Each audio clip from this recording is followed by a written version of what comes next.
Well, good morning, everyone. How are we doing? Good. It's good to see all your faces. I want to say hello to everyone who's checking us out online. My name is Jeff Pittman. I'm one of the pastors around here. As Ryan mentioned, we get to dive into God's Word and continue our worship by just learning more about Him and how to apply His Word to our lives. Now, I grew up in Wisconsin, in the Milwaukee area, a suburb of Milwaukee, my entire life, and then I went to school in Wisconsin. And then God sent me to a foreign land, specifically the state of Illinois. And I realized that there are certain things that people do in Illinois that are not normal for me as a Wisconsinite. Have you ever seen those guys drive down there? I mean, it's nuts, right? They don't know how to do it down there. And they actually started noticing things about me that were different from when they grew up as well. You know, for instance, when I moved down there and I wanted a drink of water, I asked them where the bubbler was, and they thought I grew a second head. They had no clue what a bubbler was. You know, they thought it was the weirdest thing that a water fountain would be called a bubbler, and I tried to explain to them that's a perfectly good word for a water fountain, very descriptive, you know, what it is, actually. I also realized when I started to talk, there's some things I said that didn't jive with their dialect down there. I would call something like a grocery bag. Grocery bag is a perfectly good word to use. But down in Illinois, they don't say that word. They say bag. They say bag. And so they'd stop and be wondering, what is that? What are you saying? I'm like, I talk normally, right? Wisconsin is the normal dialect for our country. I try to explain it to them, but that was different. That was different than when they grew up as well. There's certain things we do here in Wisconsin that seem to be unique to our state. I actually did this last week. I was telling someone like where I grew up and where Green Bay was. And to demonstrate where I grew up and where I live, I used my hand, right? Do you ever do this? And I said, I grew up here, and then I moved up to here. That's how I explained. Everyone did it before? Use your hand? And it was descriptive because they knew exactly what I was talking about, right? But that was a little weird for them as well. And it's also strange in Wisconsin that we just so happen that our favorite gas station doubles as our favorite grocery store in Wisconsin. And Quick Trip is just this like unique spot that's for Wisconsin as well. There are certain things that when you learn about people, you know they are from Wisconsin. There's characteristics that we take as Wisconsinites that people just know that. We know about it and people know about us as well. Well, the same is true in our Christian walk. There are certain things as Christ followers that are characteristics of ours that people know that we are Christ followers. Or maybe they should know, right? They should know we are Christ followers by the certain ways that we live. And that's what we're going to look at today. At least one specific characteristic, it's not all of them by any means, but one characteristic about being, what the Bible says about being a Christ follower, that we should be exuding, that we should be demonstrating in our lives. And we're going to do it. We're going to look at that in James 1. So if you are following along, if you have your phone, go to James 1. If you have your Bible, open it up there. There's some Bibles in the seat backs in your row. And if you don't have a Bible, if you don't own a Bible, we want to give you a Bible. They're at the tables in the back door. You just go pick those things up free of charge. Take them and keep them. We want you to have a Bible. But as we look in James 1, we're looking at some of the characteristics of what it is like to be a Christ follower. And we're going to ask ourselves the question, how are we doing that? How's it going in our lives in this regard?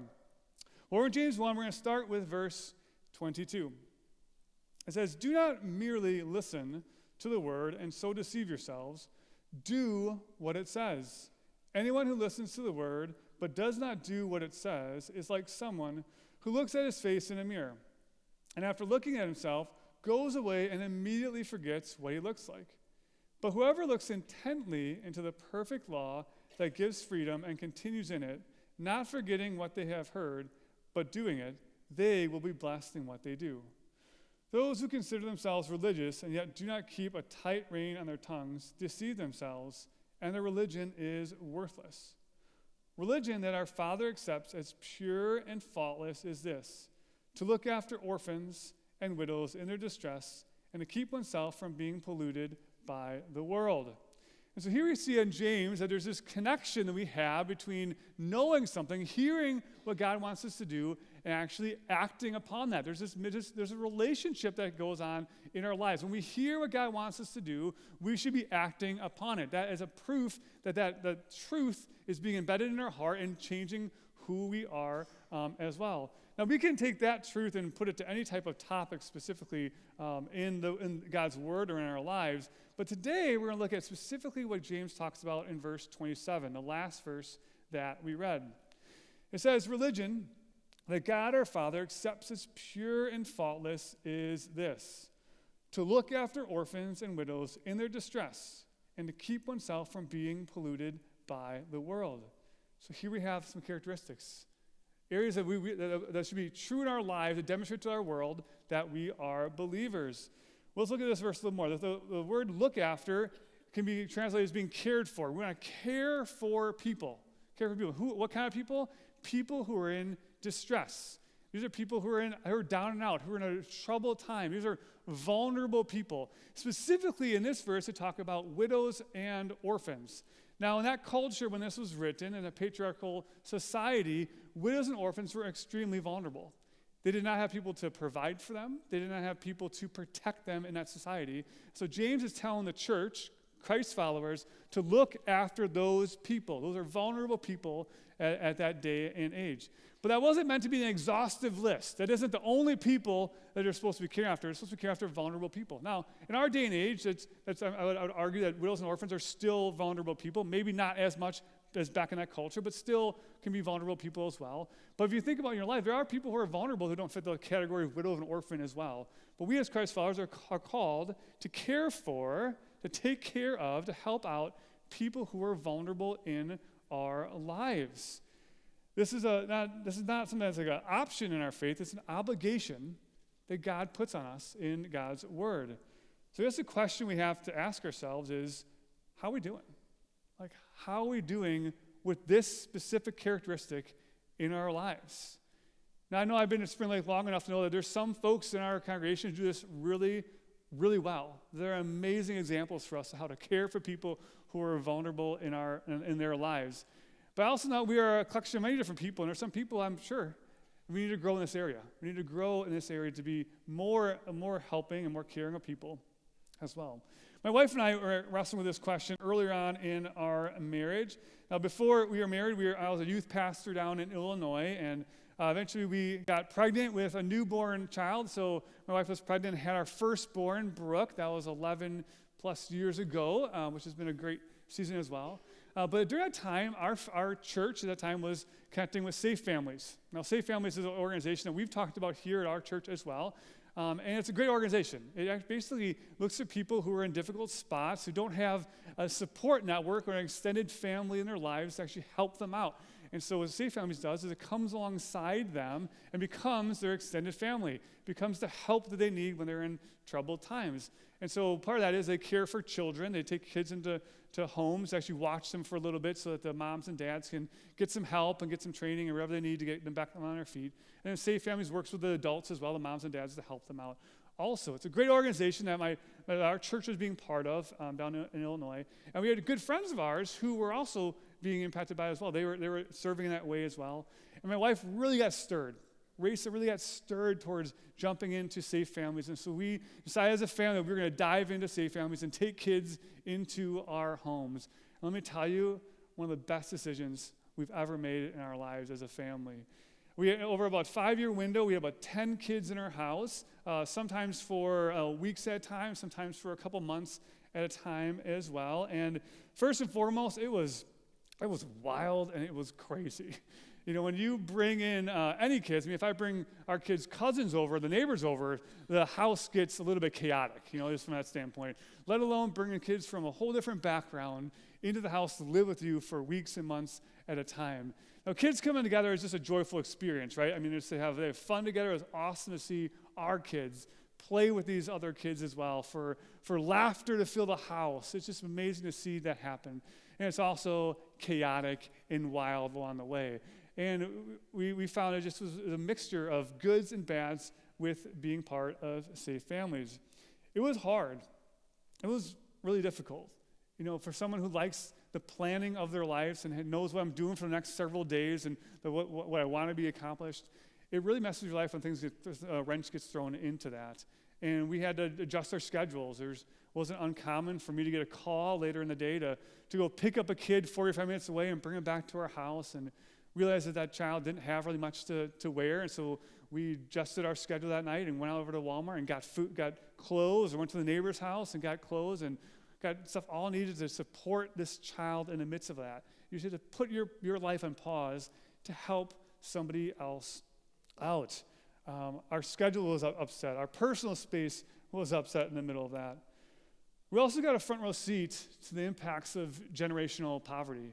And the reality is, I didn't grow up in that environment at all. I grew up in a very good middle class, maybe upper middle class family. Didn't really have nearly as many needs unmet that other people do. And when we bring kids into your house that don't have much, you get a front row seat to what it's like for have generation of poverty in their lives. The different expectations, the different types of way they think about things. It just was heartbreaking to see what that was like. But as you can imagine, really helpful for someone who didn't experience that before, what that would be like. It's unbelievably heartbreaking. There's times where we drop kids off when they're done with our time at our house into situations that kids really should never be part of. They should be living in that type of a home or that type of situation. But your eyes get open to the reality of other people in this world who just don't have it nearly as good as we do. But it's also unbelievably fulfilling. And I'm convinced that relationships really matter for transformation and helping people who are in vulnerable spaces. People who are in difficult spots need resources by all means, but they need relationships even more. Specifically relationships with people who love Jesus and can be an example of Jesus into their lives. We saw that kids actually do benefit from being in a stable, healthy home, and we saw educational levels just really skyrocket after being in school for many weeks in a row with the same teacher, the same kids around them. We saw them emotionally improve. We saw them spiritually improve. It was unbelievable to see the transformations you can see happen only in even weeks and months, that God can use us to help people out as well. Unbelievably culturally enlightening for someone who grew up in a very middle-class and white environment, and I was blessed in many ways to grow up in that environment, to see what it's like to have someone from a different background and to walk into stores with kids who have a different color than I am, and to put myself in their shoes, unbelievably enlightening for me to experience that. And it made me long more for heaven, because heaven will be a collection of different people who look way different than us, who will be singing in different languages from us, and we'll all be worshiping Jesus together. It was unbelievably fulfilling. Ultimately, it was unbelievably transformational for our family. The reality is I am closer to Jesus because of my giving of ourselves and opening our home to other kids in need. I am closer to Jesus when I'm giving of myself. Now, I kind of pride myself or think of myself as being someone who's not overly, that's not overly self-centered, but I see that I actually am. I'm quite selfish in nature. I realize that when a kid comes into your home and all they have is what they brought in a Walmart bag, that my complaints about the type of car I drive or the size of my house really pale in comparison. I realize that I have it pretty good. I'm okay. I'm really okay. I don't have as many complaints that I normally do with God as well. I got to see the heart of God. God really loves people. All kinds of different types of people. And God has used our family to actually share and to serve with people. You know, when we're spiritually dry, most of us want to retreat, want to get away from things and distractions in our lives. And I'm in that camp many times, where I need to get away and just be with Jesus and to recharge that way. But in our family, when we are spiritually dry, often we want a safe family kid in our house. Because we've seen God use that situations to build us up spiritually, because we see like we're the hands and feet of Jesus in the midst of that. Well, our experience with Safe Family led us over to be involved in foster care. It's something that kind of goes well together. So we got involved in foster care in Illinois. And through that process, got 2 girls in our home, which we eventually adopted, and are Pittmans. They're part of our family. And so 2 of my girls are not biologically mine, but they're ours. They're spiritually ours. God has given them over to us. And that's part of our family story as well, which has been great. And when we moved up to Wisconsin here, we got involved in foster care as well. And we just feel it's something that's part of our family, what's going to be true of our family for many years to come, that we want to be a family that serves other people well. My wife, I mentioned her name before, is Raisa. Her full name is Teresa. And she has a great quote that she loves from Mother Teresa. The quote is, "The problem with our world is that we draw the circle of our family too small." The quote is meaningful for us in our experience. When we expand the circle of our family, the people we care for, we can become more in line with what Jesus wants in our lives.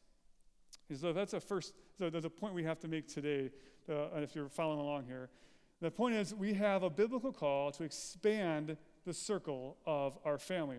Now, let me be clear that family definitely means our immediate family, like a mom and a dad and kids and having grandparents and aunts and uncles and cousins. All that is family. That's a family I think we see biblically as well. But when I talk about expanding the circle of our family, I'm talking about taking responsibility to care for other people. You do that with your kids. You do it with your family as well. You take responsibility to care for them. And we're saying we should expand that circle to be caring for other people who don't fit that criteria of being in our immediate biological family. Well, how did Jesus describe this? Do we have an example in Scripture of how Jesus described caring for other people? We have plenty of them, as you can imagine. But we're going to look at Luke 10. This is a story of the Good Samaritan. You've probably heard it before, but we're going to read it together. So Luke 10, verse 25. It says, on one occasion, an expert in the law stood up to test Jesus. Teacher, he asked, what must I do to inherit eternal life? What is written in the law? He replied. How do you read it?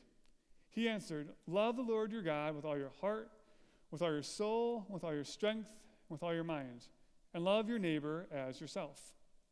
You have answered correctly, Jesus replied. Do this and you will live. But he wanted to justify himself, so he asked Jesus, and who is my neighbor? In reply, Jesus said, a man was going down from Jerusalem to Jericho when he was attacked by robbers. They stripped him of his clothes, beat him, and went away, leaving him half dead. A priest happened to be going down the same road, and when he saw the man, he passed by on the other side. So too a Levite, when he came to the place and saw him, passed by on the other side. But a Samaritan, as he traveled, came where the man was, and when he saw him, he took pity on him. He went to him and bandaged his wounds, pouring on oil and wine.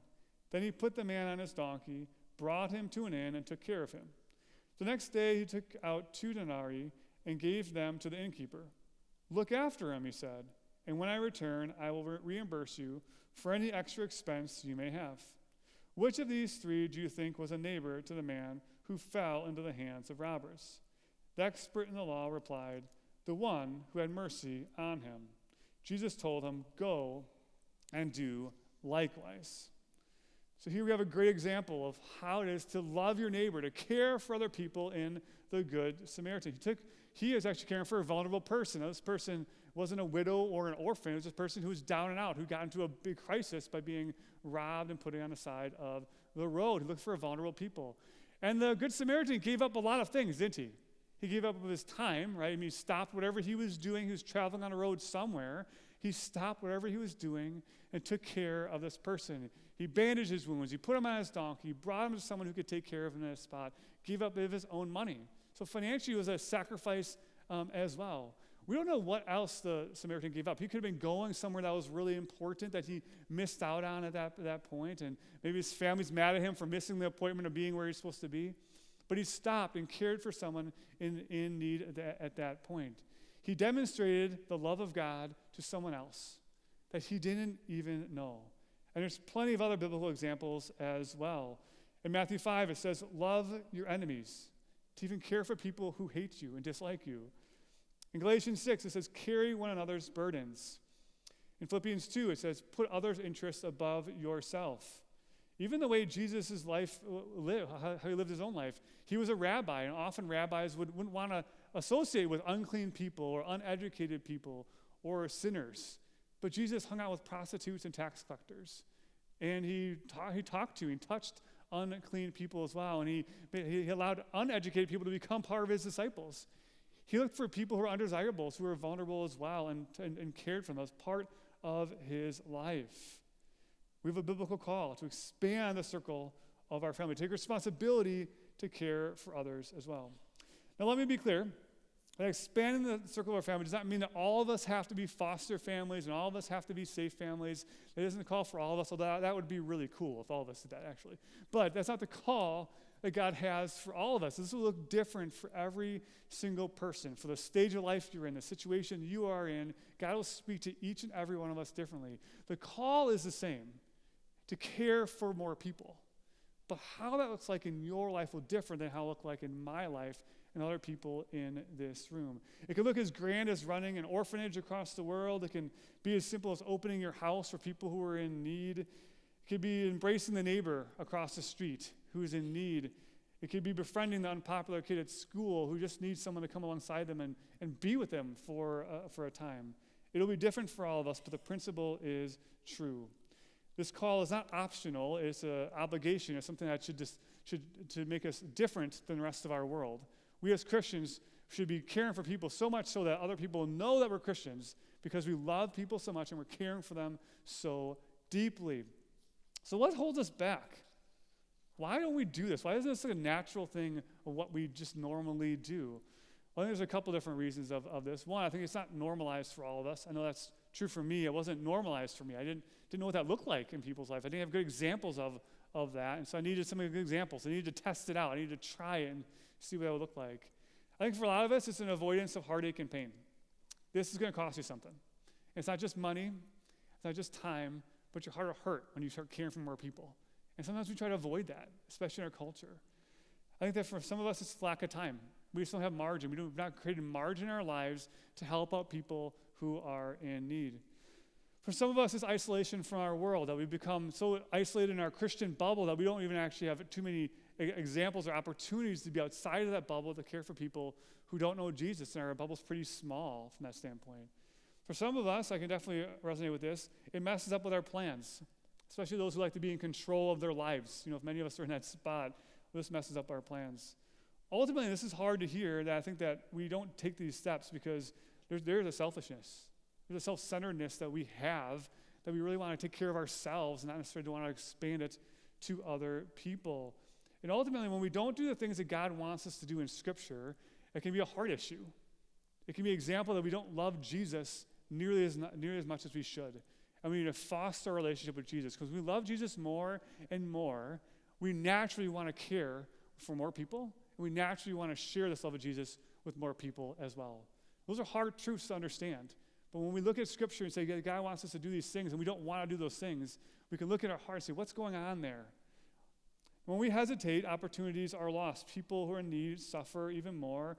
Our spiritual development is stalled as well, and we miss opportunities to share our faith. But when we take on this call, when we look at it and say we look and care for more people outside of our immediate family, people are served. We are instruments that God uses to care for a hurting world. Our faith gets stretched when we care for more people. And this idea of this action, we move and actually serve other people, that strengthens our faith. Faith is a muscle that goes when we understand faith, and we also live out faith, and that strengthens our faith more and more and more as well. So when we act upon it, our faith is strengthened.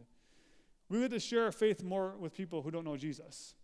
This is when people ask us, why do we do these types of things? Why would you do something like that? Because we stand out from the world. We get opportunities to share Jesus with people and demonstrate Jesus to people as well. And if you are a parent, when you do these types of things, you're discipling your kids. It's a great way of sharing Jesus, how live a Jesus-centered life is with your kids. You definitely need to share Jesus from a standpoint of verbally and instruct them and read the Bible together, do all those different things as well. But how you live your life is a discipleship opportunity for your kids as well. Well, I want to talk about 3 different ways that we should be expanding the circle of our family. One of those is with vulnerable people. These are people who are down and out, who just need someone to come alongside them and advocate for them and care for them, take care for them in that need. We have some great opportunities here at Spring Lake to how to do this. Safe Families is one of those opportunities. Young Life is a great opportunity to do that as well. Working with St. John's, St. John's, who work with the homeless community in our area. Great opportunities for that as well. But you also know of vulnerable people in your lives. The people that you run into, the people that are in your neighborhoods, the people that you just kind of know through relationships and communities and your spheres of influence. There are people who need to be cared for in your lives as well. Have our eyes open for how do we care for people who are vulnerable. Second area of groups of people we should be caring for are the unchurched community. These are people who don't go to church, who aren't part of a church community, or don't have this fellowship that we have together that is being part of Spring Lake. And there's plenty of opportunities around us for people in this category as well. These are neighbors. These are coworkers. These are the families of the kids that your kids play soccer with as well. These are people you know who need a church family, who need the light of Jesus in their lives. How are we caring for them? How are we serving them in this way? If you're a student, these are the students that go to your school or on your sports team as well. And don't be surprised as you care for them, they start caring right back for you, because that's reciprocal. I will often do that, and it develops great relationships. They actually can serve people, demonstrate Jesus to them, and hopefully share about Jesus with them as well. And the third group is our church family. We can care for our church family as well. And we often do that with life groups here, with serving teams. We get to know people and serve them and care for them as well. I'm in awe of the adults in our church who care so well for our students and our children. Right now, as we're sitting in here, there are adults who are discipling kids right over there and are investing in and caring for our church family as well. I think about the leaders on Wednesday nights here for our youth ministry who are caring for, discipling our students as well, and on Tuesday nights for Awana, adults who are investing in other young people as well. Ultimately, we need to listen to God's voice and say, God, how do you want me to be serving and caring for other people as well? I'm thankful to be part of a church that has great examples of this. They have plenty of people who are caring for other people and give us great examples for how to do that. One of those is Nikki Christensen. I actually have Nikki come up here. Nikki's going to share a little bit about us. She's been part of our church for a long time. Can you give her a round of applause for Nikki?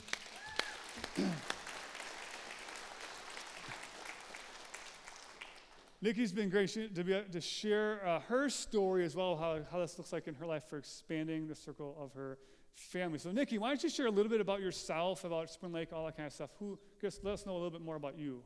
So I'm Nikki. I have been attending Spring Lake for 15 years. Been a Christian since I was 13, and really grew my relationship with Christ in the last 15 years, and I love to serve with Young Life.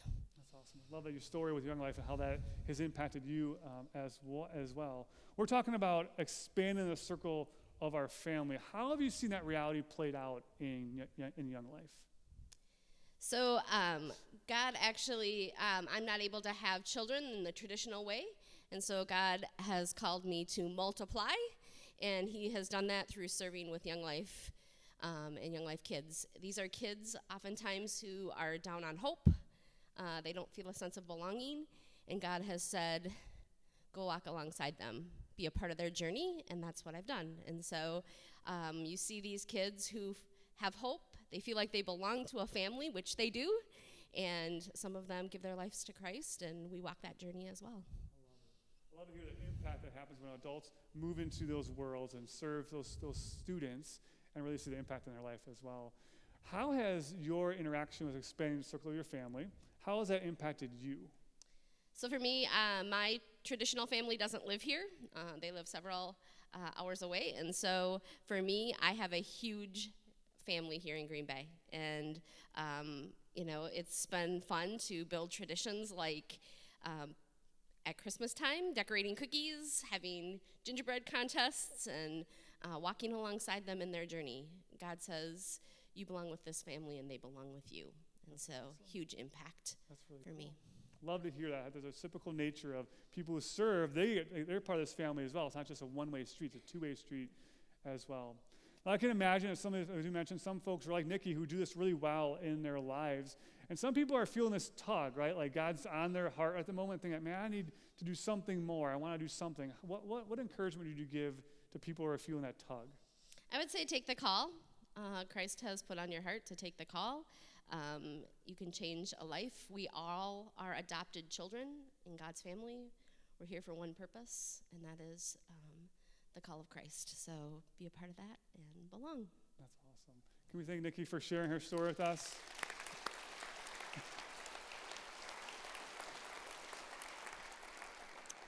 Like I mentioned before, we are blessed to be at a church to have great examples of this. There are people who are like Nikki serving, but there's folks who bring in missionaries and house them for months at a time as they prepare to go. And there's families who adopt elderly people in their neighborhood, which is a really good idea because they give you really good food if you want a good spot to start as well. Or just having kids in the neighborhood who need a place to be, and they open their houses up. And so there's ways that our church does this really well, but obviously there's also options, ways we can grow as well. What I love about Nikki's story is everyone's in a different stage of life, a different situation, and everyone is called to serve in a different way as well.